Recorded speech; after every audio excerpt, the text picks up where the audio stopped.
Assalamualaikum warahmatullahi wabarakatuh. Alhamdulillahilladzi ja'ala al-hamda miftahan li dzikrih wa dalilan ala alaihi wa 'azamatihi wa sababan lil mazid min fadlih. Asyhadu an la ilaha illallah wahdahu la syarika lah wa nashhadu anna Muhammadan 'abduhu wa rasuluhu alladzi la nabiyya ba'dah wa ba'd.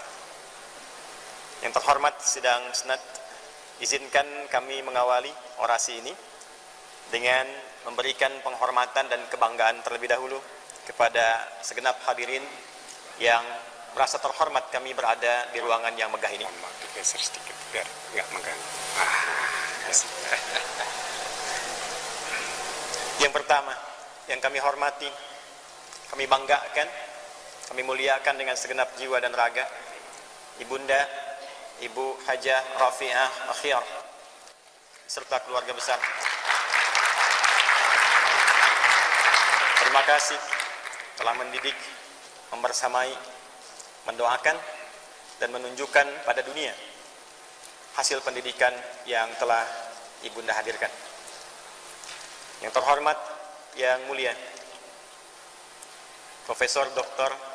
Haidar Nasir, Ketua Umum Pimpinan Pusat Muhammadiyah, terima kasih memberikan inspirasi terbaik sehingga kami bisa menjadi kader dan putra Muhammadiyah yang diwakafkan untuk dunia. Terhormat keluarga besar Sivitas Akademika, Bapak Rektor Universitas Muhammadiyah Jakarta, Profesor Dr. Ma'mun Murad, para promotor yang diketuai oleh Profesor Dr. Ibu Hajah Bunda Masyitah, yang terhormat Dr.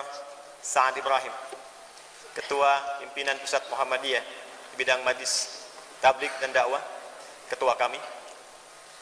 Yang terhormat Dr. Fathur Rahman Kamil, Ketua Majlis Tabligh dan Dakwah Pimpinan Pusat Muhammadiyah, pimpinan kami. Yang terhormat Dirjen Pol Eko Budi Sampurno, Wakil Lemdiklat Polri yang mengkhususkan hadir pada saat ini untuk mencari inspirasi yang bisa ditelapkan di Lemdiklat Polri. Yang terhormat Brigjen Purnawirawan Ahmad Saifuddin, Ketua KONI terdahulu yang mengabdikan dirinya sekarang menjadi Ketua Majelis Amanah di Universitas Pendidikan Indonesia di Bandung. Yang terhormat Bapak Dr. Andes Soeharto, Dirjen Kementerian Perdagangan.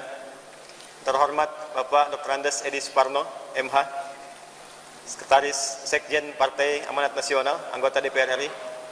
Sahabat kami, Profesor Dr. Muhammad Syafi Antonio, Guru Besar di Institut Tazkiyah.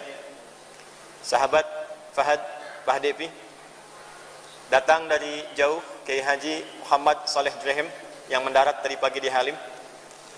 Yang terhormat kami muliakan sahabat kami, kolega Dr. Adian Husaini, Ketua Umum Dewan Dakwah Islamiyah Indonesia. Sa'adat Ma'ali, Sa'ad Safir Jumhuriyat Sudan Asyaqiqah di Indonesia, Sa'ad Dr. Muhammad Imam Abd Jamiyah Dakwah Islamiyah Libya, Sa'ad Al-Amid Kuliah Dakwah Islamiyah Trablus Libya, Rektor Universitas Kuliah Dakwah Islamiyah Libya yang sengaja terbang ke Indonesia untuk menghadiri acara ini, Dr. Abu Bakar Abu Syir. Sa'ad Dr. Syekh Abdullah Al-Ghamdi, Mudir Jamiat Al-Bunyan Hafidhahullah Ta'ala, dan juga Rektor Jamiat Bunyan yang sengaja terbang dari Jeddah, Arab Saudi untuk menghadiri acara ini, Dr. Usama. Yang kami hormati Sekretaris Umum Majelis Ulama Indonesia Jawa Barat, Kiai Haji Muhammad Rafani Akhyar, paman kami tercinta. Beliau menggantikan peran ayahanda yang wafat saat kami 2 pekan berada di Ma'had Islam Darul Arqam Muhammadiyah Garut. Para kolega asatidah, Ustadz Fadlan Gamaratan, Ustadz Umar Mita, dan hadirin yang hadir yang tidak bisa kami sebutkan satu persatu. Ada yang terbang dari Toronto dan mendarat kemarin untuk menghadiri acara ini. Selamat datang Pak Suban. Dan juga khusus dikirimkan dari Sesko TNI dan Pusdiklat Pasus, terima kasih hadir membersamai saat ini untuk mengambil inspirasi yang akan diterapkan nilainya pada pusat pendidikan TNI, baik di Sesko ataupun pusat pendidikan Kopassus di Bandung. Hadirin sekalian, mengapa manajemen pendidikan Islam berbasis Al-Quran dan Sunnah dipandang penting, serta boleh jadi menjadi satu-satunya solusi terbaik, bukan hanya mengatasi berbagai problem dinamika global saat ini, tapi juga mengantarkan kita pada kesuksesan misi yang diamanahkan oleh Allah untuk beraktivitas hidup di bumi. Kita mulai dengan dasar penetapan Allah dan pengangkatan kita dalam beraktivitas di bumi.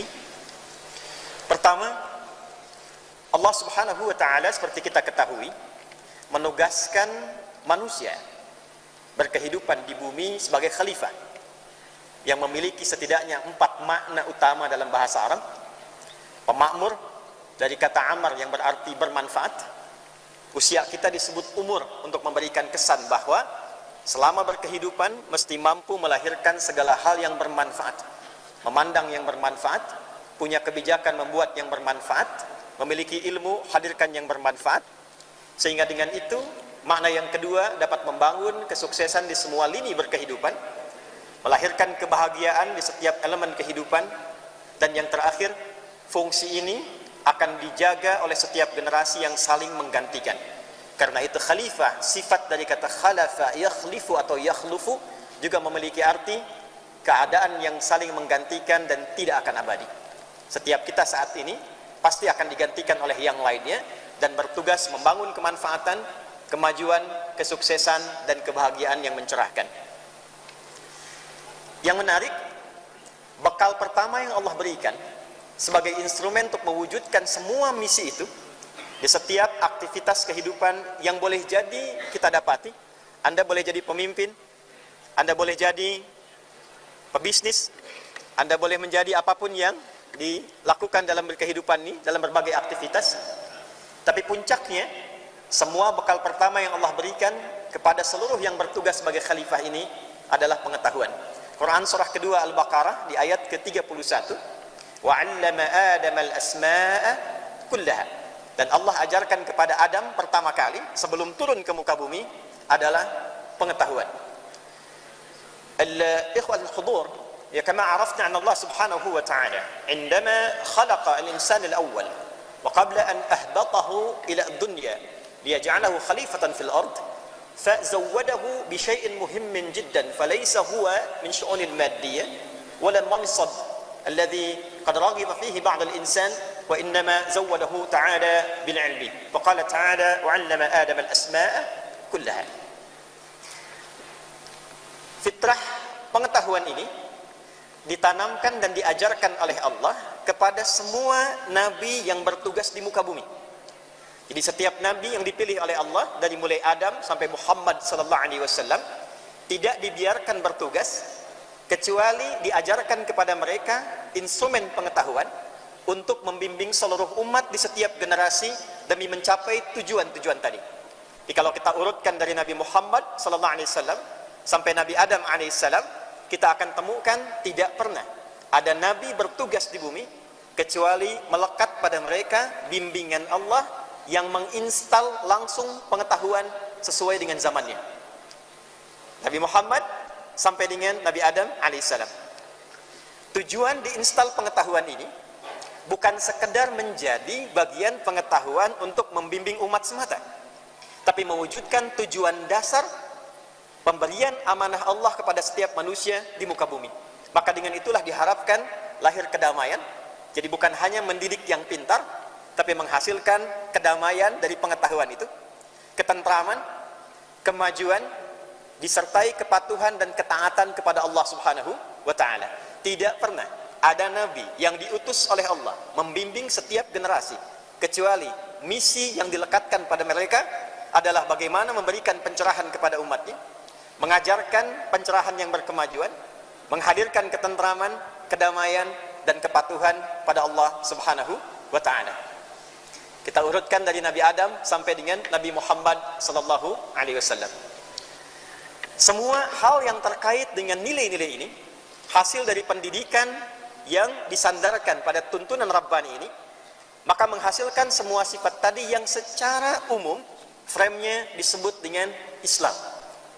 Maka kedamaian, ketentraman, kebahagiaan, kemajuan, kecerahan, itu bahasa singkatnya kalau kita masukkan semua makna tadi, maka disebut dengan Islam.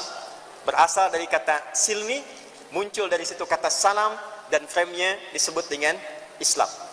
Maka ketika para nabi ditugaskan untuk mengajar dan mendidik dan membawa nilai-nilai Islam, maka menyatulah di sini apa yang disebut dengan tarbiyah Islamiyah atau pendidikan Islami. Selanjutnya kita akan coba mengambil model dari pendidikan yang disampaikan oleh Nabi Muhammad SAW, karena ini pendidikan yang paling menarik, paling komprehensif, dan paling berhasil di antara sekian banyak nabi yang pernah bertugas di bumi. Jadi kalau kita lihat, mohon maaf, Nabi Isa alaihissalam diutus, ditempatkan, bertugas di tempat yang sudah maju. Romawi sudah punya kemajuan, tapi bobrok dalam moral. Nabi Daud alaihissalam bahkan punya kemegahan istana. Nabi Sulaiman, Nabi Saleh, dan beberapa yang lain ditugaskan di tempat yang sudah punya peradaban. Tapi menariknya, mengapa Nabi Muhammad SAW ketika diutus tidak diberikan tempat tugas di Romawi yang sudah maju, tidak di Persia yang sudah juga punya imperium, kekaisaran, tapi beliau ditempatkan di tempat yang paling rendah semua nilai-nilai kemanusiaan dan pengetahuannya. Tidak ditemukan pengetahuan yang baik di sana, tidak ada peradaban yang berkemajuan, tidak didapati nilai moral yang tinggi, sehingga semua menyimpulkan akumulasi semua kekurangan itu disebut dengan jahiliyah. Jadi kalau Anda ingin menemukan pezina yang khatam zina, itulah di tempat Nabi diutus. Kalau Anda ingin mencari pemabuk yang khatam semua jenis mabuk, bahkan pemabuk yang paling amatir itu 5 kali dalam sehari mabuknya, itu berada di tempat itu. Kalau Anda ingin menemukan pembegal yang paling sempurna, yang semua kampung begal semua, maka ada di tempat itu. Penipu, pemabuk, koruptor, semua jenis keburukan menyatu di satu tempat itu dan disebut dengan jahiliyah. Maka Allah tidak memberikan tongkatnya Nabi Musa alaihissalam kepada beliau, tidak juga memberikan mukjizat Nabi Isa alaihissalam atau nabi-nabi yang lainnya. Tapi yang Allah turunkan Al-Quran dan penjelasan-penjelasan yang diterangkan kepada Nabi dalam bentuk hadis atau sunnah Nabi Muhammad SAW. Maka kita temukan dalam penelusuran ini ada pendidikan Islami yang basicnya bersumber dari bimbingan wahyu Al-Quran dan penjelasan Nabi Muhammad SAW disebut dengan sunnah. Maka transformasi pendidikan yang diberikan oleh Nabi ini berhasil mengantarkan sifat jahiliyah yang kita kenal sekarang dengan khair ummah. Turun Quran surah ketiga Ali Imran ayat 110 untuk memberikan legitimasi atas perubahan itu. Kuntum khaira ummatin ukhrijat lin-nasi ta'muruna bil ma'ruf wa tanhauna 'anil munkar wa tu'minuna billah. Secara singkat hadirin sekalian, apa yang Nabi ajarkan yang bersumber dari Quran itu kemudian diterangkan lewat hadis itu secara luar biasa telah merubah masyarakat jahiliyah yang tadinya terbelakang menjadi masyarakat yang tercerahkan dan berkemajuan, yang mendapatkan langsung persetujuan dan legitimasi dari Allah Subhanahu wa taala yang kita sebut dengan khair ummah. Maka kurang lebih demikian bagannya disampaikan oleh seorang tokoh bernama Syamsuddin Az-Zahabi dalam kitab beliau yang fenomenal Syiar A'lam Nubala. Ini kurang lebih yang dihasilkan oleh Nabi selama 23 tahun bertugas. 40 orang yang dididik di Mekah, dikenal dengan As-Sadiqun Al-Awwalun, menghasilkan kemudian 12.000 orang di kota Yathrib, yang hasil pendidikan beliau merubah Yathrib menjadi Al-Madinah Al-Munawwarah, suasana kota yang tercerahkan dan berkemajuan. Selama 23 tahun berhasil melahirkan 38 panglima. Satu panglimanya itu setara kekuatannya bisa menaklukkan Persia dan Romawi. Yang kelak cabang dari panglima itu melahirkan kurikulum yang diadopsi di Afrika Utara. Afrika Utara menjadi provinsi negara Islam pada masa itu. Gubernurnya Musa bin Nusair, panglimanya Tariq bin Ziyad. Kekuatan Pangdam Afrika Utara itu bisa membuka Andalusia, Iberia, Spanyol, Portugis yang kelak memiliki peradaban sampai dengan 7 abad. Hasil dari pendidikan Nabi yang berkelanjutan. Nabi melahirkan pemimpin, birokrat, ilmuwan, ulama yang tak terhitung, kemudian saudagar, saya ambil 3 saja dari 5 saudagar terbaik di era Nabi. Yang 3 ini punya aset yang kami hitung sejak di eranya. Utsman bin Affan 850 juta US dollar. Zubair bin Awam radhiyallahu taala anhu punya aset 1 miliar US dollar. Abdurrahman bin Auf punya kekayaan kurang lebih 3,2 miliar dolar di eranya. Yang kalau kita ambil satu saja Zubair bin Awam, kita konversi ke saat ini, kami hitung itu kurang lebih setara dengan 72.000 triliun untuk hitungan saat ini. Jadi Elon Musk yang punya 3.000 triliun itu baru 1/24-nya dari orang kaya yang dilahirkan dari pendidikan berbasis Al-Quran dan hadis Nabi Muhammad SAW. Baik, apa yang diajarkan oleh Nabi dan bagaimana kelak itu menjadi kurikulum pendidikan dan dimanage oleh Nabi sehingga melahirkan manajemen pendidikan Islam berbasis Al-Quran dan Sunnah serta mengimplementasikannya dalam kehidupan kita.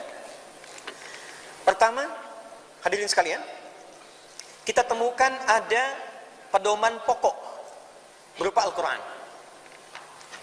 Dulu, mohon izin dengan kalimat ini, Nabi mengajarkan Quran bukan sekedar bacaan. Karena bacaan itu diajarkan oleh Nabi untuk memahami isinya. Nabi mengajarkan bacaan Quran sekaligus dengan makna dan implementasinya. Ditemukan ternyata 6.236 ayat Al-Quran itu, kalau kita keluarkan, seluruhnya akan menjadi kehidupan, kurikulum kehidupan yang sesuai dan terkorelasi dengan semua aktivitas kehidupan manusia di muka bumi. Dari Al-Fatihah sampai dengan An-Nas.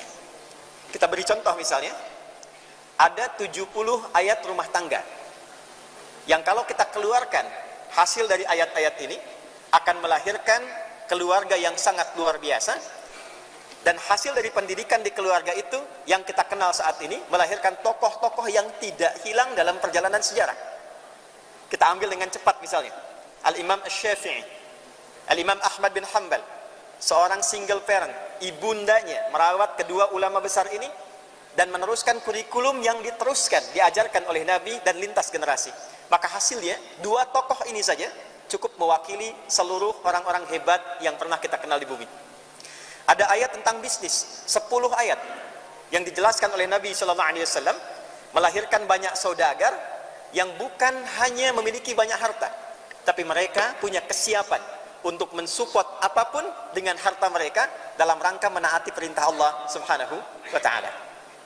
Ada ayat tentang peningkatan pengetahuan, 779 ayat yang ketika dikeluarkan menjadi kurikulum itu yang melahirkan Al-Kindi, Al-Farabi, Al-Ghazali, Al-Khawarizmi, Al-Battani, Ibnu Sina, Ibnu Rushd, semua adalah produk dari hasil kurikulum Qurani 779 ayat. Dan menariknya, ulama-ulama ini, tokoh-tokoh hebat ini, tidak pernah terlihat mereka sukses kecuali ditemukan dalam biografinya usia 7 sampai 10 tahun maksimal seluruhnya sudah hafal Quran 30 juz dan memahami tentang kurikulumnya. Ada ayat tentang tata negara berjumlah 25 ayat. Ada ayat tentang hukum pidana berjumlah 70 ayat. Ada ayat tentang hukum acara berjumlah 13 ayat. Ada ayat juga terkait dengan aspek-aspek yang sekarang kita dapati di militer, di kepolisian. Bahkan kalau kita telusuri, ada ayat dasar-dasar yang terkait dengan tugas-tugas KPK sekarang misalnya. Dan kalau kita rumuskan, inilah yang menjadikan ayat-ayat ini sebagai dasar, bahkan value-nya bisa diberikan kontribusinya kepada nilai-nilai ketatanegaraan yang menghasilkan negara-negara maju, mencerahkan dan mendapatkan ridha Allah Subhanahu wa taala. Imam Al-Mawardi dari semua ayat-ayat ini berhasil merumuskan satu pedoman yang beliau namakan dengan kitab Al-Ahkam As-Sultaniyah, kitab undang-undang tentang rumusan hukum tata negara. Hadirin secara cepat, ayat tadi itu tidak berdiri sendiri. Jika Anda bertanya bagaimana kita menemukan kurikulum tentang membangun pengetahuan di kampus misalnya, kurikulum tentang bisnis, kurikulum tentang menata pasukan militer yang kuat, bagaimana mengeluarkan ayatnya, seperti apa implementasi value-nya, maka para ulama kita telah mengeluarkan satu konstruksi implementasi dari ayat-ayat ini melalui kodifikasi kitab-kitab hadis yang tersambung pada sunnah-sunnah Nabi Sallallahu Alaihi Wasallam. Kita beri contoh, misal ada kitab Sahih Al-Bukhari. Umat Islam kekinian melihat kitab hadis itu hanya sekedar kitab hadis sabda Nabi selesai. Padahal Imam Al-Bukhari menyusun kitab hadis ini untuk mengeluarkan semua kurikulum pendidikan di Al-Quran yang pernah dijelaskan oleh Nabi. Karena itu beliau sebutkan dengan nama Al-Jami As-Sahih Al-Musnad Al-Mukhtasar min umuri Rasulullah sallallahu alaihi wasallam wa sunanihi wa ayyamihi. Kata beliau, kitab ini khusus saya susun untuk mengeluarkan kurikulum kehidupan yang diajarkan oleh Nabi, yang bersumber langsung dari Rasulullah dan implementasinya selama 24 jam dari Nabi. Berisi 97 topik, 7.235 hadis, dan setiap topik berisi subtopik sesuai dengan kepentingan kurikulum hidup kita.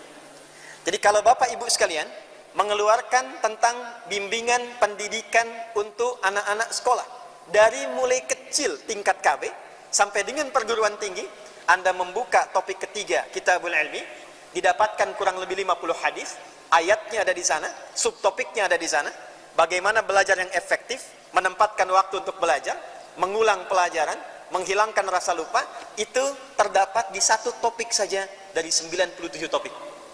Tidak ada satupun ulama-ulama hebat yang belajar tumbuh jadi ilmuwan masa depan yang luar biasa kecuali mereka khatam bimbingan ini.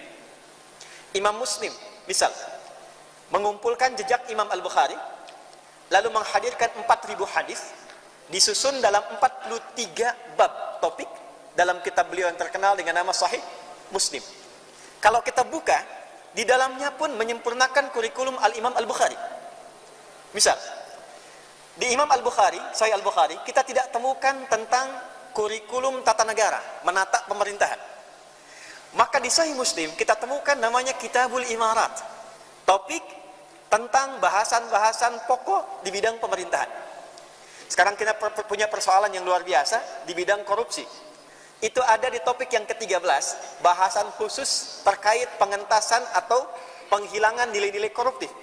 Bagaimana menghindari gratifikasi, bagaimana menghindari sogok menyogok, bagaimana peluang-peluang bisa terjadi yang, mohon maaf, mereduksi nilai-nilai pemerintahan yang terbaik dalam konteks negara yang stabil. Maka Imam Muslim sudah merumuskan itu dan mengambil kurikulum dari Al-Quran dan hadis-hadis Nabi Muhammad SAW.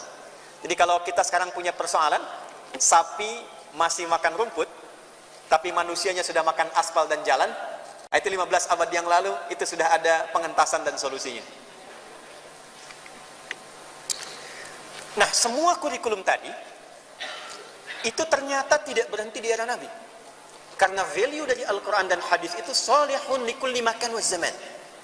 Anda tidak temukan era Nabi saja yang maju di Madinah, tapi dibawa kemudian oleh era sahabat ke Mesir jadi peradaban, dibawa ke Andalusia jadi peradaban, dibawa ke Maroko, Marokonya maju, dibawa ke Tunis, Tunisnya maju, dibawa ke Nusantara setelah gugurnya dan menipisnya era Majapahit pada masa itu, ternyata melahirkan kesunanan yang maju.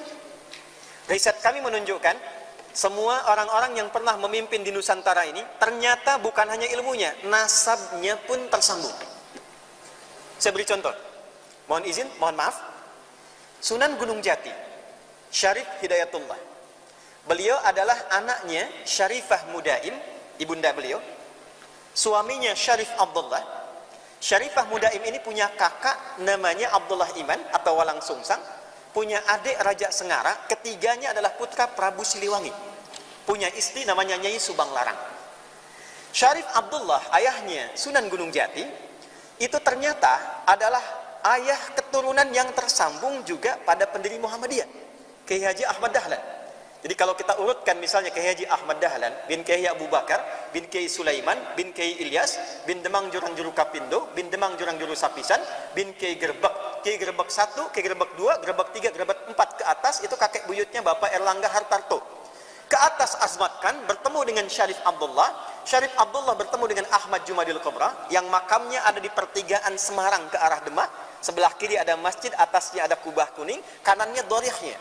Kemudian ke atasnya nyambung ke Ali Zainal Abidin, ke Al-Husain, adiknya Al-Hasan, anak Ali bin Abi Thalib, suami dari Fatimah Az-Zahra, putri dari Muhammad sallallahu alaihi wasallam, bin Abdullah, bin Abdul Muttalib, bin Hashim, bin Abdul Manaf, bin Qusay, bin Murrah, bin Kilab, bin Ka'ab, bin Ghalib, bin Mihr, bin Fihr, bin Nadar, bin Kinana, bin Khuzaimah, bin Mudrika, bin Ilyas, bin Nizar, bin Mudar, bin Ma'ad, bin Adnan, bin Adri, bin Muqawwam, bin Nahur, bin Tarikh, bin Ya'rub, bin Yasjub, bin Ismail alaihi salam, bin Ibrahim alaihi salam, bin Azar atau bin Nahur, bin Adir, bin Kinan, bin Arfakhshad, bin Sam, bin Mihlil Matush, bin Nuh, bin Mihlil Matushala, bin Kinan, bin Anwas, bin Tis, bin Adam alaihi salam.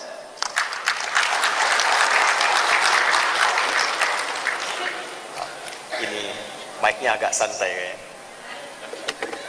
Jadi nasabnya bersambung, ilmunya bersambung.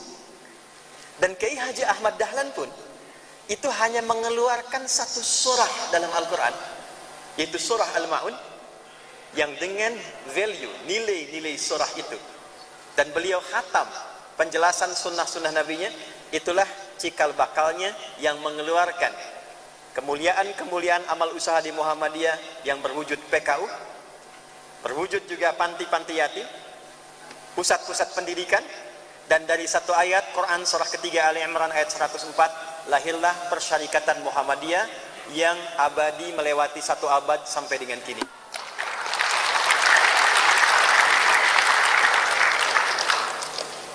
Saya agak cepat hadirin sekalian. Apa saja tokoh dari pendidikan Islami itu yang kelak kita kemudian turunkan dalam bentuk manajemennya? Jadi pendidikan Islam itu tidak hanya mengasah kepada aspek intelektual saja, tapi memulai dari aspek spiritual. Dan ini yang akan melahirkan karakter moral. Jadi kedisiplinan, kejujuran, kemuliaan, rendah hati, itu adanya di sini, spiritual, di moral. Sedangkan intelektual itu sifatnya netral saja. Dia hanya mengambil data, mengolah jadi informasi, lalu merumuskan menjadi instruksi yang akan diteruskan kepada fisik. Siapa yang memberikan instruksi kepada intelektual untuk memberikan perintah kepada fisik, itu tiada lain adalah moral, spiritual. Jadi kalaupun ada orang yang pintar, tapi moralnya bermasalah, maka kepintaran itu hanya akan digunakan untuk berbuat sesuatu yang menyimpang. Maaf, kalau intelektualnya rendah, tapi moralnya tinggi, maka dia berpeluang jadi orang baik yang dihormati. Tapi kalau ini pintar, tapi moralnya rendah, dan acuannya nafsu, maka biasanya mencurinya lebih banyak dibandingkan dengan orang yang intelektualnya rendah, tapi moralnya pun rendah. Maka ini dasar yang pertama pendidikan rohani, yang dikenal dengan spiritual question. Kemudian yang kedua, Quran juga memberikan perhatian pada aspek intelektual. Maka kita temukan banyak ayat, sekitar 779 ayat yang terkait dengan peningkatan intelektual. Ayat tentang riset, afala yanzuruna ilal ibili kaifa khuliqat. Ayat tentang merumuskan persoalan, afala tatafakkarun. Ayat tentang merumuskan sebelum terjadi sesuatu, afala yatadabbarun. Bahkan ayat pembuka pengetahuan disebut dengan Iqra bismi rabbikal ladzi khalaq. Yang ketiga, saya agak cepat karena waktu kita terbatas. Dari moral diteruskan ke intelektual, maka menghasilkan perintah kepada fisik yang dikenal dengan karakter, kinerja, atau akhlak. Ini tiga bagian yang kita satukan kalau digabungkan menjadi iman, ilmu, kemudian amal. Dan bila diintegrasikan, orang dulu menyebutnya dengan adab. Jadi pendidikan Islami itu secara singkatnya dulu disebut dengan adab. Kalau sudah disebut adab, itu bukan akhlak saja. Itu mencakup gabungan antara spiritual, maaf, moralnya baik, dekat dengan Tuhan, intelektual, dia pintar, sekaligus juga dia mampu mengamalkan apa yang telah dia dapati dari pengetahuan dan pendidikan moralnya. Ini diantara orang-orang, tokoh-tokoh hebat yang mewarisi kurikulum di masa lalu, yang bisa menyatukan ketaatan spiritual, kepintaran intelektual, dan juga kemampuan fisikal yang luar biasa. Kiai Haji Ahmad Dahlan, Kiai Haji Agus Salim, contoh diplomat, Buya Hamka, contoh ilmuwan, Panglima Besar Jenderal Sudirman. Jangan lupa, dulu ada juga Mr. Kasman Singin di Mejo. Beliau bagian dari militer. Kenapa yang dipilih Panglima Besar Sudirman? Karena beliau selain memiliki kematangan intelektual, justru lebih daripada itu memiliki kematangan spiritual yang luar biasa. Beliau adalah seorang guru Muhammadiyah di Cilacap. tolong ingat kalimat ini, guru Muhammadiyah di Cilacap yang mendapatkan pendidikan warisan dari nilai-nilai keislaman sehingga menjadi panglima besar yang sangat luar biasa. Buya Muhammad Nasir, tidak diragukan, ya, Perdana Menteri pertama Indonesia yang juga mewakili nilai-nilai yang tadi telah disampaikan. Maaf, saya hanya ingin ngambil satu bagian saja. Buya Muhammad Nasir, Perdana Menteri, ilmunya luar biasa, jaringannya sangat luas, tapi begitu tinggi moralnya, begitu hebat intelektualnya, begitu luar biasa akhlaknya, menyumbang segala untuk kepentingan negara kesatuan Republik Indonesia, yang selesai menjabat bahkan tak punya harta sedikit pun kecuali sepeda yang ditentengnya saja.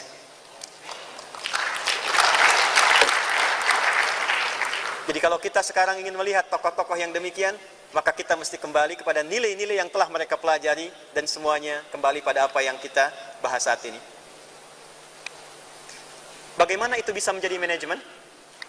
Hadirin sekalian, maka setidaknya berdasarkan riset diperlukan 3 bagian pokok. Yang pertama ada poros spiritual masjid. Maka kami memberikan usulan atau juga bahkan diperkenankan, bila diperkenankan menyarankan, di setiap institusi pendidikan Islami hendaknya ada poros spiritual di dalamnya, masjid, yang tidak hanya menjadi fungsi formalitas untuk sholat saja. Di Masjid Nabi ada halaqah, ada penguatan, ada konsultasi psikologi. Tidak pernah ada sahabat-sahabat yang gelisah kecuali datang ke Masjid Nabi pulangnya tenang.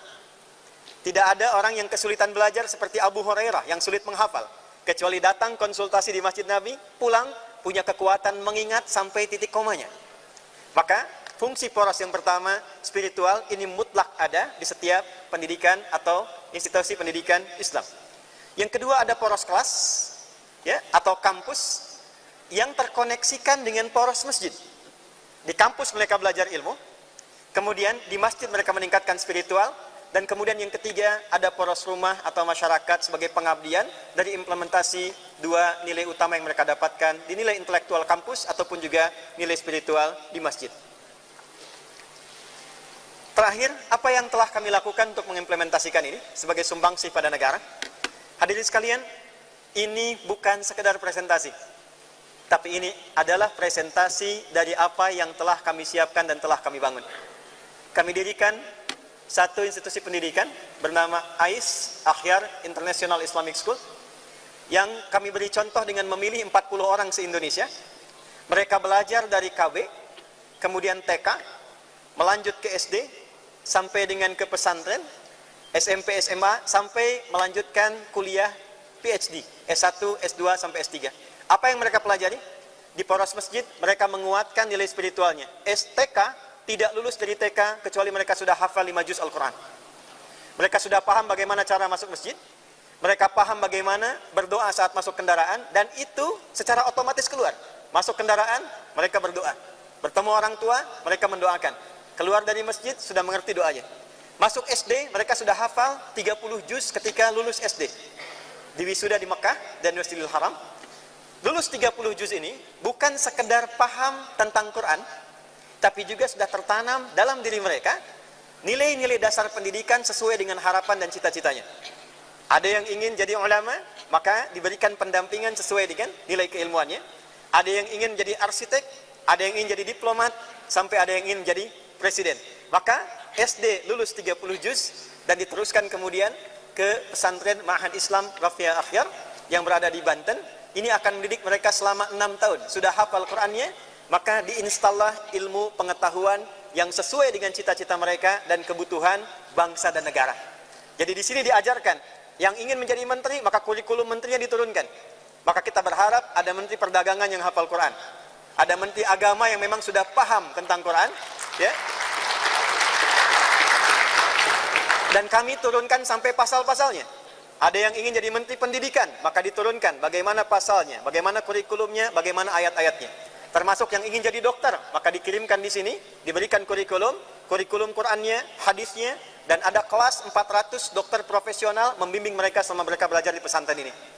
Kemudian mereka diteruskan ke tingkat S1, S2, dan S3 secara bersanad, bekerja sama dengan 20 negara, dan hasil akhirnya adalah pertama, kapanpun Muhammadiyah siap menerima mereka, mereka siap berkhidmat, ditempatkan di berbagai majlis, lembaga, biro dengan kemampuan yang bersanad. 30 juz Quran, paham di bidangnya, ilmunya sudah melekat dan diabdikan untuk kepentingan bangsa dan negara. Indonesia memanggil, mereka sudah siap dengan ilmunya dan dasar ketaatan spiritualnya. Dunia memanggil, mereka pun siap untuk memberikan kontribusi terbaik sesuai dengan apa yang diharapkannya. Terakhir, sebagai penutup, apa yang kami sampaikan saat ini berkesesuaian dengan harapan besar Negara Kesatuan Republik Indonesia, bahkan tercantum dalam Undang-Undang Sisdiknas nomor 20 tahun 2003.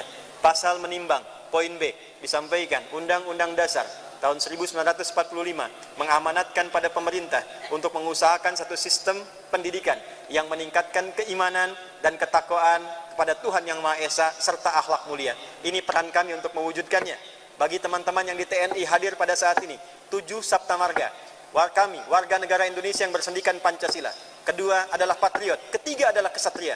Kami kesatria Indonesia yang beriman pada Tuhan Yang Maha Esa, menegakkan kebenaran, kejujuran, dan keadilan. Baru kemudian yang keempat menjadi tentara Indonesia. Tidak menjadi tentara kecuali dia beriman kepada Tuhan Yang Maha Esa. Tidak menjadi tentara kecuali dia menjadi kesatria yang bertakwa. Maka konsep pendidikan berbasis pada Al-Quran dan Sunnah bisa diimplementasikan di militer, bisa diimplementasikan di dunia pendidikan, bisa diimplementasikan di dunia bisnis, kapanpun negara membutuhkan. Khususnya untuk visi emas Indonesia 2045, maka program yang kami gagas insya Allah sudah selaras dengan visi negara, bangsa, Persyarikatan Muhammadiyah. Mudah-mudahan ke depan kita memiliki generasi emas Indonesia yang berkemajuan. Nasrum minallahi wa fathun qarib. Terima kasih atas segala perhatian. Dengan bangga saya ingin tutup dengan satu kalimat. Saya Adi Hidayat, putra dan kader asli Muhammadiyah.